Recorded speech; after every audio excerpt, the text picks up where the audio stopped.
Amém. Irmãos, como não poderia ser diferente, assim como eu sei, como todos os irmãos, eu estou muito feliz nessa noite, porque eu senti a presença do meu Deus. Amém? Amém. Quantos nessa noite sentiram a presença de Jesus aqui? Então por isso nós estamos alegres, né? Permaneceremos assim porque temos o nosso Jesus Cristo dentro do nosso coração. Amém? Eu fico muito maravilhado, muito feliz quando eu vejo um homem, né, rendendo graças a Deus pelo que Deus fez, pelo que Deus faz. O exemplo do nosso pastor Davi, outros irmãos que aqui vêm, enquanto seus testemunhos, eu fico feliz demais. Irmãos, não sabem a felicidade que eu sinto em ver um irmão sendo abençoado e sendo grato a Deus. Amém? Antes de começar a palavra, pastor, eu quero comunicar a igreja assim, que eu estou precisando dos irmãos de oração. A minha mãe sofreu um acidente, tem uma semana mais ou menos, um leve acidente doméstico, ela tropeçou, caiu e quebrou o braço. E minha mãe vai fazer 51 anos, ela é uma senhora, ou seja, a calcificação é complicada. Então eu peço que os irmãos podem ter a minha mãe, que é uma serva do Senhor, e ela precisa também das orações. Assim como se não bastasse ela diante dos seus exames de rotina, ela se viu a necessidade de fazer uma cirurgia. E ela está precisando emagrecer. Porém, para que haja calcificação, ela tem que comer alimentos que tenham cálcio, como leite, bastante leite, aquele tipo de coisa que é alimento gorduroso. Então, vive-se em paz. Então, só antes de tudo, eu queria comunicar aos irmãos queridos nos olhos, porque eu confio na oração do justo. Amém. Amém? Amém. Mas comigo aqui, irmãos, eu Glória a Jesus. Preparei, não digo que preparei, eu escolhi um texto nessa noite para falar com os irmãos que muito me chama a atenção por causa do tema, né? E diante do convite que o pastor César me fez hoje, eu não poderia jamais dizer não e não poderia não aproveitar essa oportunidade de louvar. Deus ele tem se manifestado de diversas formas para provar ao seu povo o quanto está próximo do seu dia, não é verdade? Verdade. A gente vê que na Bíblia guerras e rumores de guerra, correto? Correto. A gente mais escuta nos telejornais hoje em dia isso, catástrofes, efeitos climáticos e por aí, né, várias. Assim por diante nós temos visto, né, que o dia do Senhor tem se aproximado. Então quando eu cheguei na minha casa hoje, entre as mensagens que eu tenho preparada, alguns versículos eu peguei uma, peguei outra, pensei em falar sobre evangelização, mas eu pensei, até peguei no esboço da tema sobre evangelização e falei, mas qual é o objetivo da igreja evangelizar? Os irmãos sabem por que Jesus morreu na cruz? Alguém sabe me dizer por que foi? Para não tomar tempo, eu vou dizer, o Senhor Jesus, ele não morreu por pena. É bom os irmãos saberem disso. Jesus, ele não morreu na cruz por pena. Ele morreu pela necessidade de salvação. Amém? Amém. Então nós somos alcançados por esse tão grande feito, não é verdade, pastor César? Pela necessidade que a humanidade havia e tinha naquela época, e assim como hoje, né, de ser levado ao Deus Pai. Assim Deus usou Jesus Cristo, seu Filho. E assim como Ele veio no passado, né, para nos conceder a oportunidade de termos um contato, termos uma proximidade com o Senhor, o véu do tempo se rasgou, isso como os irmãos sabem, né? Ele virá outra vez. Não é verdade, irmãos? Verdade. Daí eu preparei um versículo sobre o grande dia. Que dia é esse, meus amados irmãos? Adentrando agora na mensagem, eu falo, é o dia do Senhor. Não é verdade? Eu quero uns versículos com os irmãos. Capítulo 13 de Romanos, a partir do versículo 11. Os irmãos, vou dar uns minutinhos para os irmãos procurarem, mas não muito, porque o tempo, né, ele não espera. No capítulo 13 de Romanos, entre vários ensinamentos, nós vemos algo que nos causa muito impacto, pelo menos a mim. Capítulo 13, versículo 11 diz assim: E digo isto a vós outros, que conheceis o tempo. Já é hora de vos despertardes do sono, porque a nossa salvação está agora mais perto do que quando no princípio temos. Meus amados, fazendo uma rápida análise, os irmãos acham que há quanto tempo este versículo foi escrito? Há mais ou menos quanto tempo? Os irmãos têm uma noção, né? Alguns milhares de anos. 2000 anos é o tempo que a cronologia fala da morte de Jesus, do nascimento de Jesus. Então, por volta desse meado de tempo aí, já se falava na pressa em que se aproximava o dia do Senhor, o grande dia, não é verdade?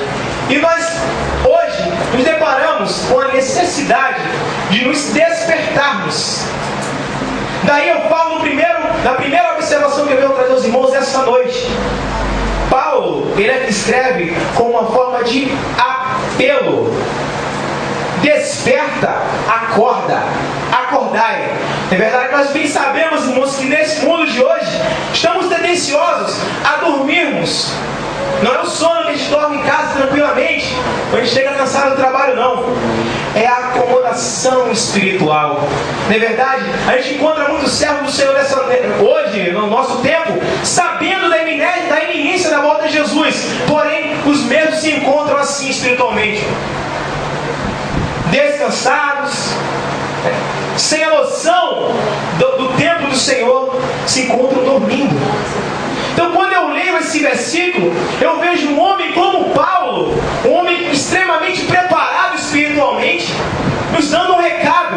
Claro, foi escrito naquela época, mas os irmãos sabem que para nós hoje também. Imaginem um homem na posição de Paulo, o conteúdo que Paulo tinha, a preparação que Paulo tinha.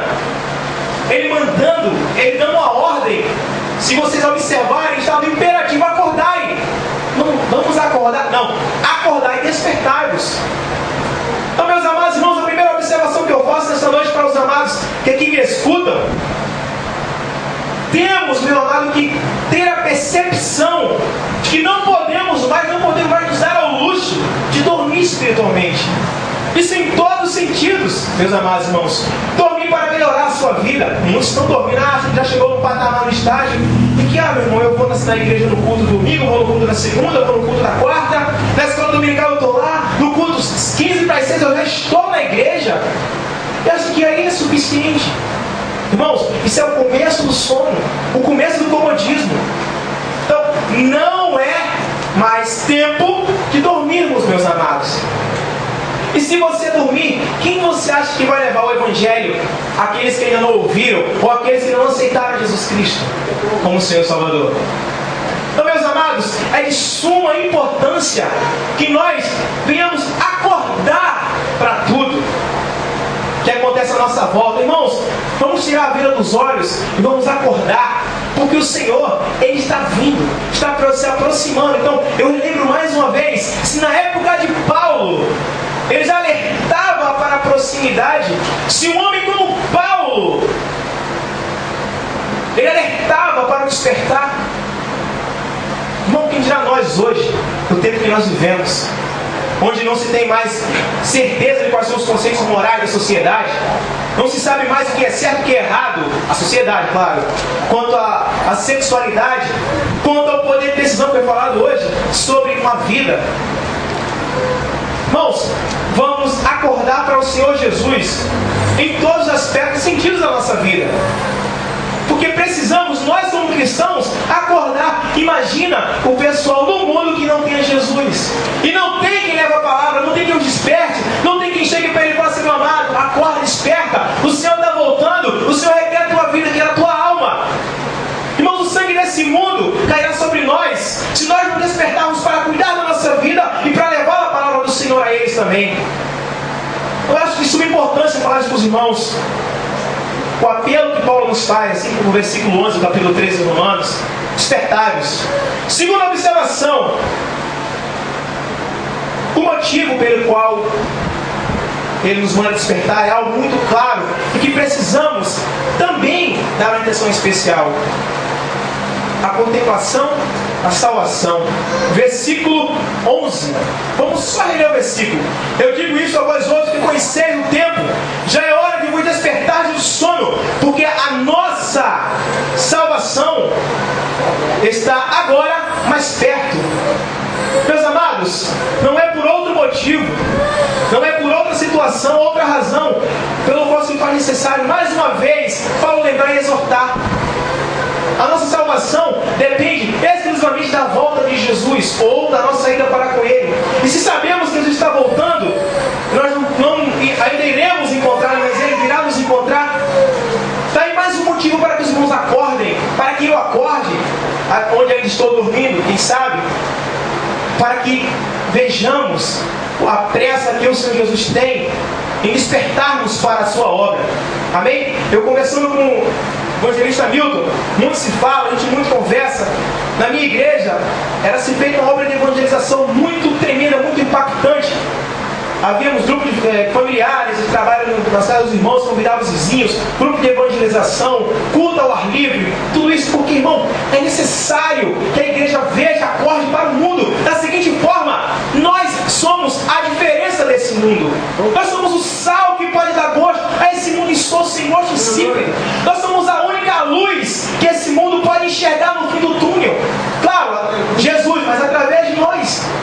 Então não podemos simplesmente, meus amados, dormir, não podemos simplesmente fechar os olhos para a nossa obrigação como cristãos. Glória a Deus. Amém, meus amados? Amém. Eu preciso que os irmãos entendam que não podemos, como cristãos, como servos do Senhor, simplesmente, eu tenho a minha salvação, faço o meu culto lá, Jesus, vou para o céu. Não basta só isso.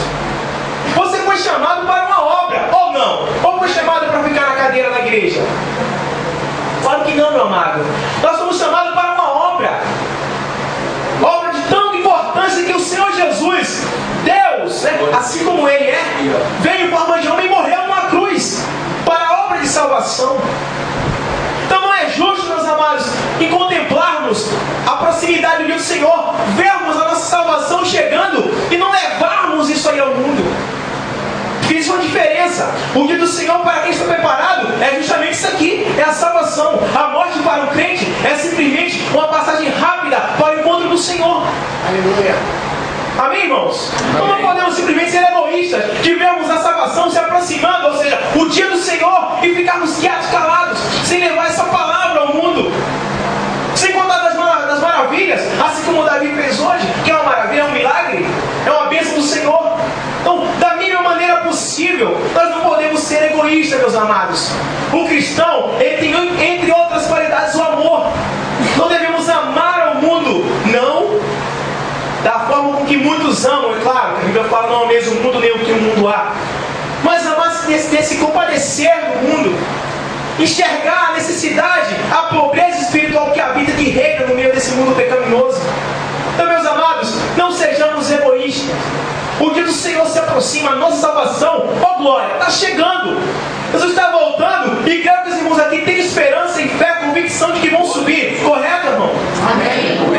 É justo você ver o seu vizinho que sai de manhã no seu horário para trabalhar junto com você, chega à tarde junto, você conversa, quebra um carro, irmão, presta uma chave aí para o carro, alguma coisa do tipo, você mantém um relacionamento amigável com ele, mas você não fala de Jesus para ele. Você não alerta quanto à volta do seu Deus. Você não mostra de que da forma que está não pode ficar. Irmão, isso é egoísmo. Então o grande dia do Senhor, ele tem duas vertentes.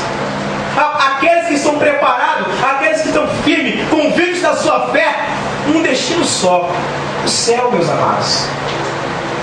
Mas também não podemos se contentar em ir sozinho para o céu. No céu há muitas moradas. Se não fosse assim, eu teria dito. Correto? Então não é justo você querer a salvação só para você ser egoísta. Então, meus amados, vamos acordar por um simples motivo. O dia do Senhor está voltando e precisamos alertar ao mundo da sua volta. Uma coisa é eles ouvirem falar de que os crentes falam de um arrebatamento, os crentes falam de uma volta de Jesus, mas eles não terem nenhum conhecimento quanto a esse assunto.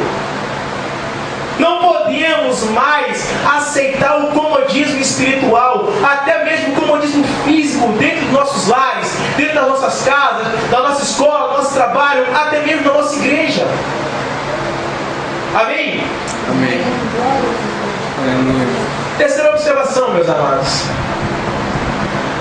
Uma esperança gloriosa. O dia se aproxima. Versículo 12. Vai alta a noite, e vem chegando o dia. Deixemos, pois, as obras das trevas, e revistamos-nos das armas da luz. Meus amados, esse vai alta a noite é um termo, né, para falar que já é tarde. O dia atual está se findando, e um novo dia está amanhecendo. Nada mais, nada menos aqui, esse amanhecer ilustra a volta do Senhor. Quanto mais chega perto do amanhecer do dia, mais perto a volta do Senhor está próxima de nós. A esperança que antes víamos ao longe, agora se aproxima cada dia mais com os raios do sol que aí brotam, surgem. Os sinais são esses raios do sol, que demonstram o nascer de um novo dia, que demonstram os sinais, a vinda de Jesus. Então, o dia do Senhor, meus amados, o grande dia do Senhor, a volta do nosso Senhor e Salvador Jesus Cristo está próxima. Amém? Eu reforço a observação, se naquela época, meus amados, Paulo já exortava da proximidade, do tempo escasso, do dia que se acaba, à espera de um novo dia. Dia esse, dia do Senhor. Hoje, irmãos, podemos nos dar ao luxo de não corrermos aos pés do Senhor Jesus? Eu pergunto à igreja, podemos sim ou não? Podemos dar o luxo de correr aos pés ou não aos pés do Senhor Jesus? Podemos. Sim, irmãos, temos esse direito. De dar ao luxo é ter a oportunidade, é ter o privilégio. Entendeu? Nós temos esse privilégio. Então nós podemos nos dar ao luxo de correr aos pés do Senhor Jesus. O que nós não podemos fazer é nos dar ao luxo de não correr. É nos dar ao luxo de não levar, de não trazermos a nossa casa, a casa do Senhor, que se faz nossa casa também, almas que neste mundo vivem perdidas, sem orientação, sem alguém que chegue e dê um ombro amigo para que possa sim apoiar. Eu hoje, vendo o Milton falar desse estilo de vida, eu muito me identifiquei com o que foi falado, Milton, porque não da mesma proporção, mas eu vivi uma história parecida. Irmãos, dia 29 desse mês, eu faço aniversário, vamos dizer assim, de cristão. Desde os meus 9 anos de idade, 23. Desde os meus 9 anos de idade, sou evangélico, frequento. E não foi porque minha mãe, como criança, me levou, não. Simplesmente porque a igreja era próxima da minha casa, fui lá e comecei a proteção local de crianças. E dali eu fui caminhar para um plano do Senhor Jesus. E durante a minha caminhada espiritual, por não haver, muitas vezes, um apoio, não haver uma escora, na hora que eu tombava, na hora que eu caía, eu cheguei a me afastar dos caminhos do Senhor. Irmãos, e foi triste a minha queda. Os irmãos não conhecem a minha história. Um dia eu terei a oportunidade de contar, se Deus se permitir. Mas irmãos, vão ver que a minha história, apesar de ser tão jovem, tão novo, tem muito para se contar. Irmãos, sabe o que é uma queda que você cai, como fala no Nordeste, estabaca no chão e não consegue nem se mexer? Foi a minha. Os irmãos não têm noção de até onde eu fui com relação ao pecado. Só que há uma diferença. Aleluia. Oh, Jesus. No fundo do poço, irmão, lá no lamaçal do pecado, na imundícia que eu vivia, uma pequena chama do Espírito Santo, aleluia. Oh, Jesus. Ardia dentro do meu coração. Não me pergunte como. Irmãos, sabemos que o Espírito Santo, ele é santo e não habita onde há pecado. Mas não me pergunte o trabalhar de Deus. Não me pergunte, aleluia. Oh, Jesus, eu muito me alegro lembrando disso. Porque é o momento mais triste da minha vida espiritual.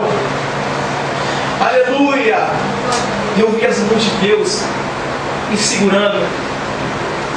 Quando não havia, irmãos, não restava em mim nenhum, aleluia, nada que me lembrasse do jovem que um dia fui.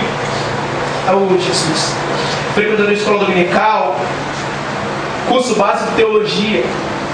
Aleluia. Nada, irmãos, nada dessa carne lembrava um dia, né, o que eu fui.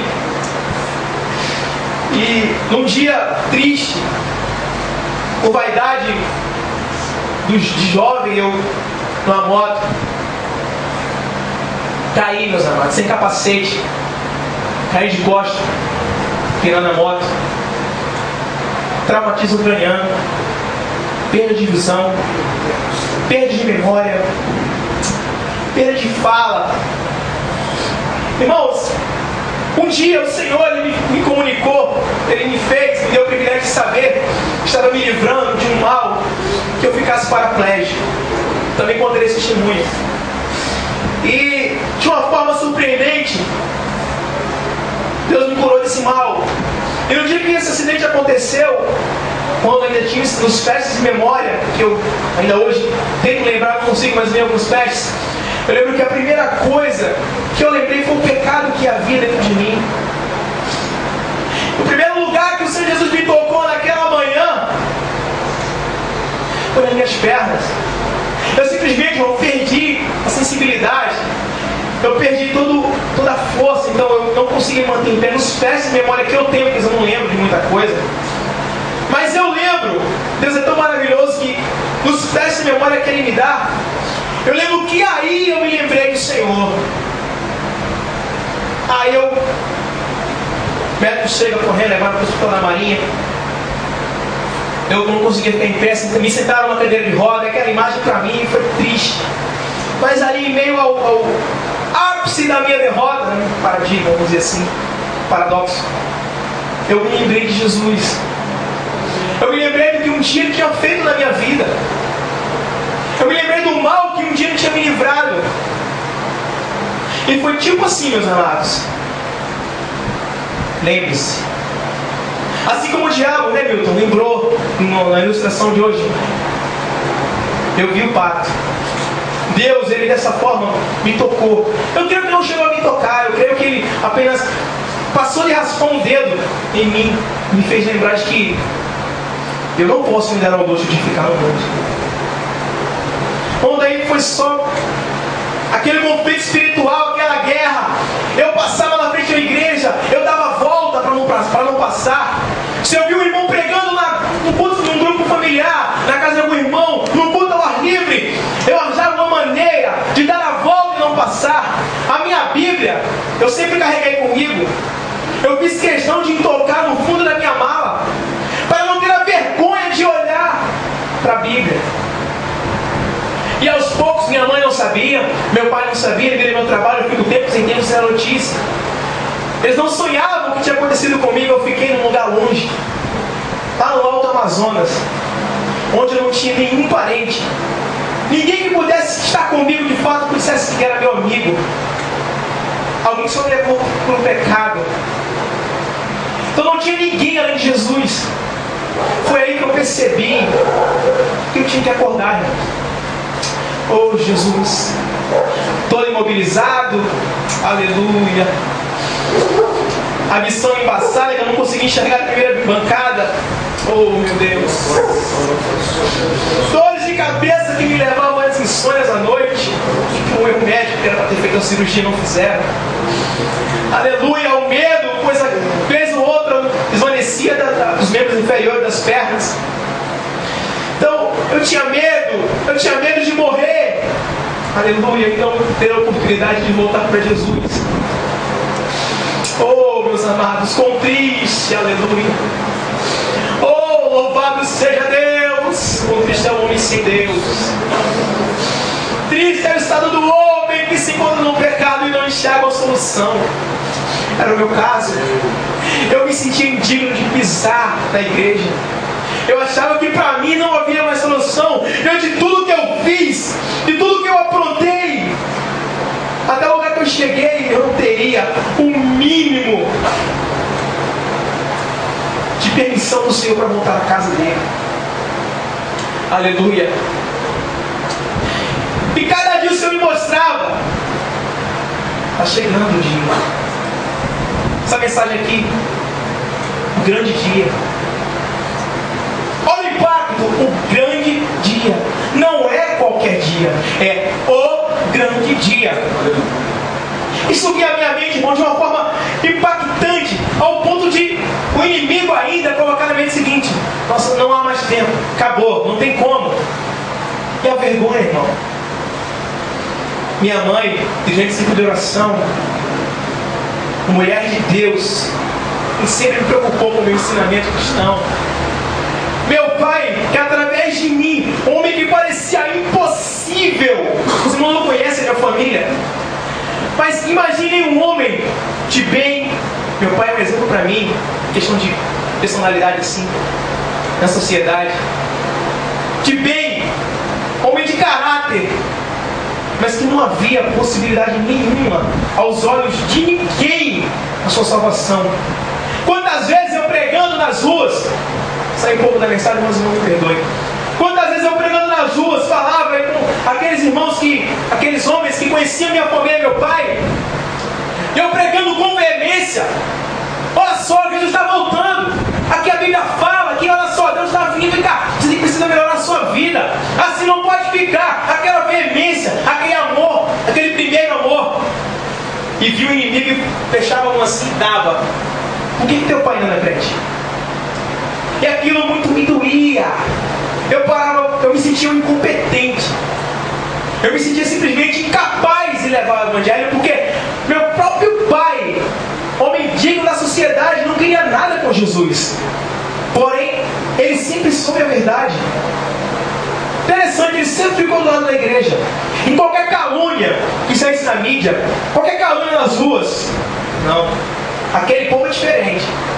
Aquele povo não é assim não. Se um fez, mas não é assim que funciona.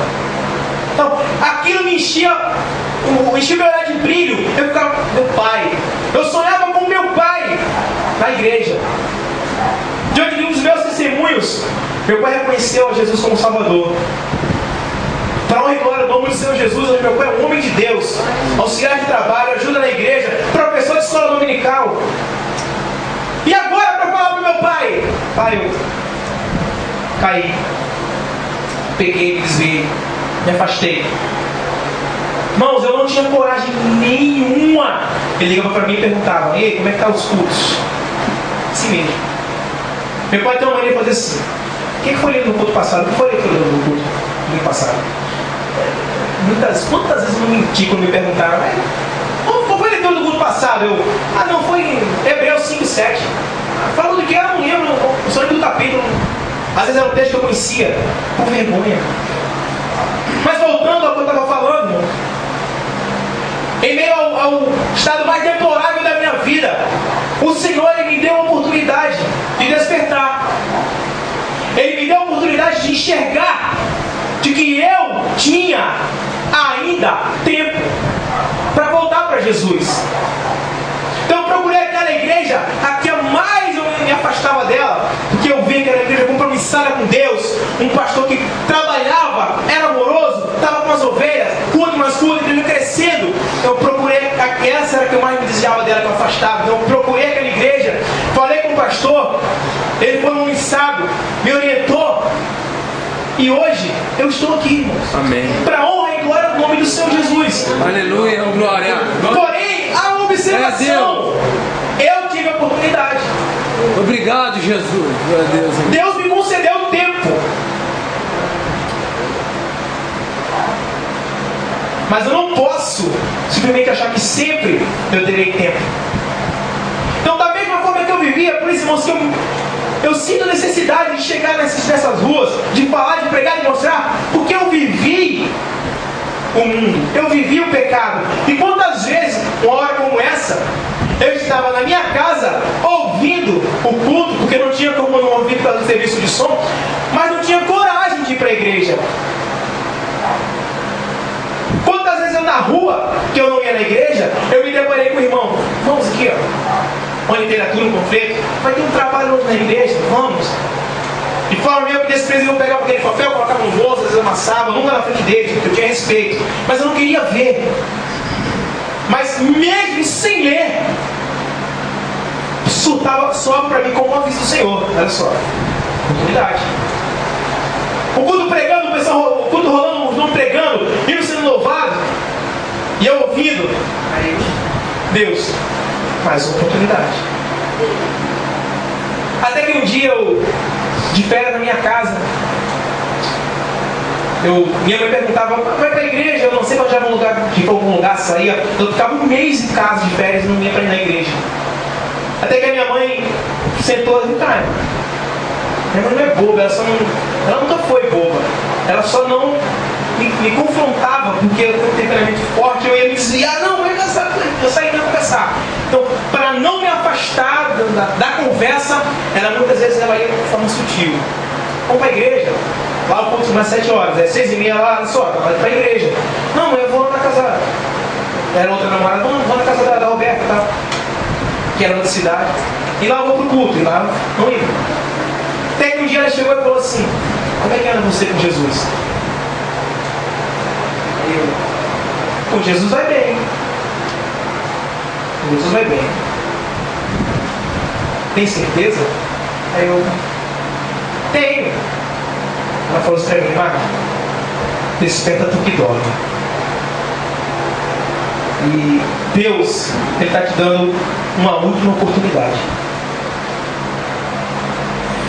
Irmãos, imagina você enfermo, que é uma enfermidade espiritual.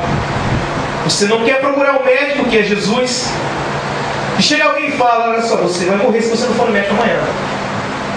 Imagina o impacto que isso causa. Foi assim, eu era enfermo espiritual, não procurava o médico, que era Jesus, e veio um enfermeiro e falou: se você não for no médico, você morre.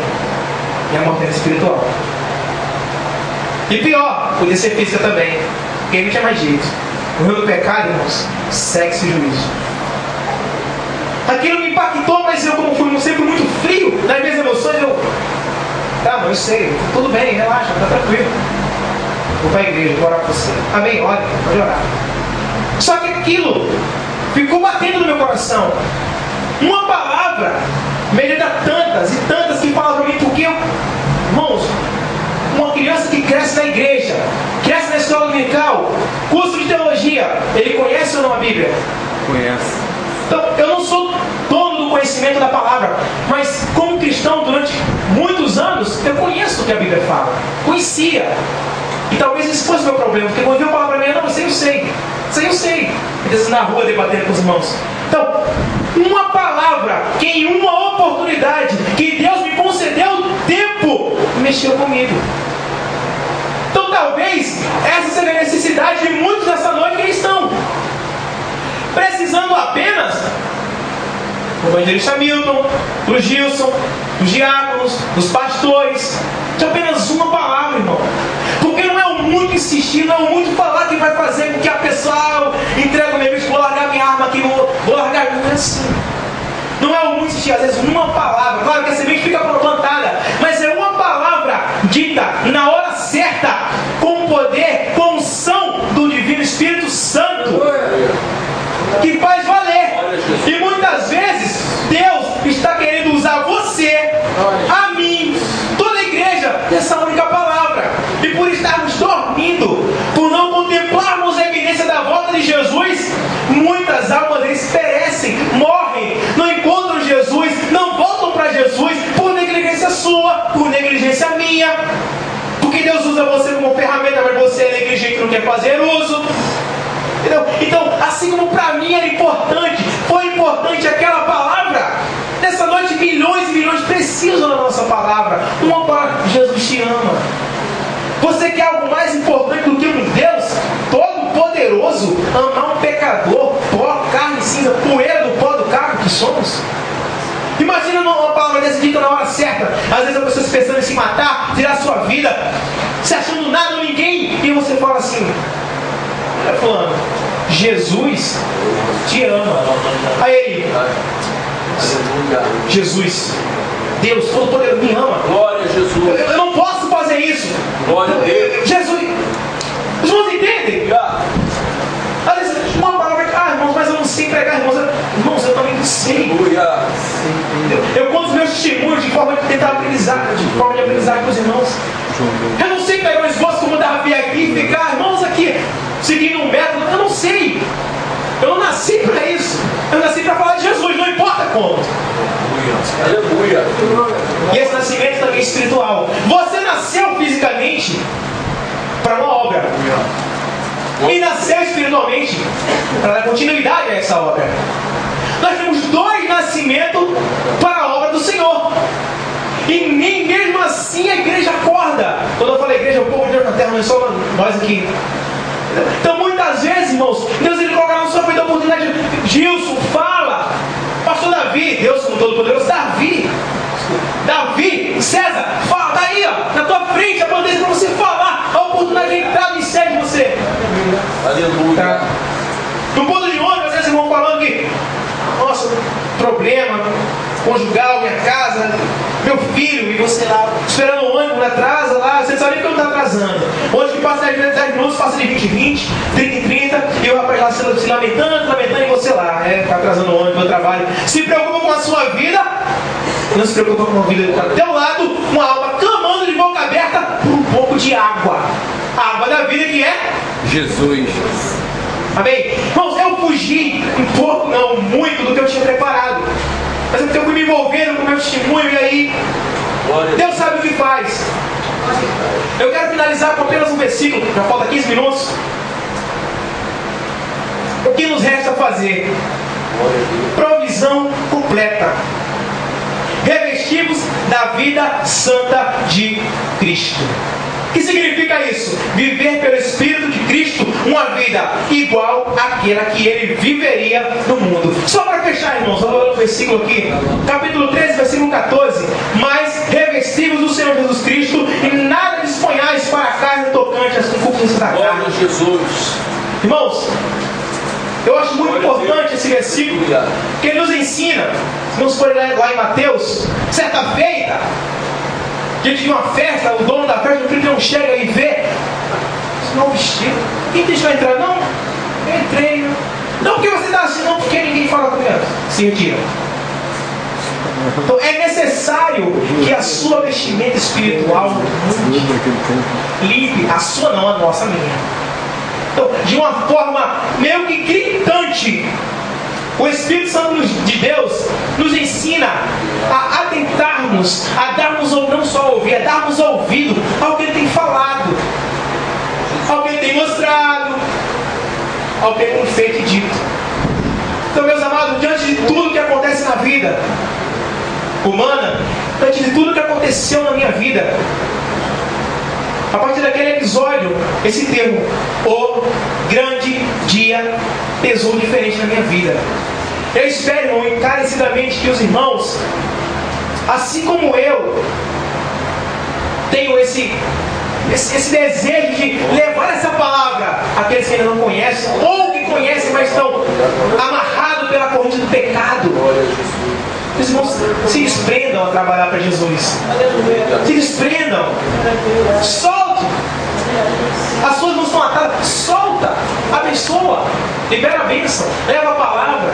Dá-lhe graça que de graça recebeste. É um mandamento apostólico. Ou não? Ou você não recebeu de graça? Você recebeu de graça. Quem pagou foi Jesus. Então algo que não é nem teu, irmão, distribui por aí. Salvação. Amém? A igreja ore por mim. Eu sou um simples, sei lá, não sei nem o que dizer, ajudador. O que eu posso fazer, eu faço. Estou muito interessado em tomar a minha vida como era antes. Detalhe, esqueci de falar, eu sempre quando testemunho eu falo.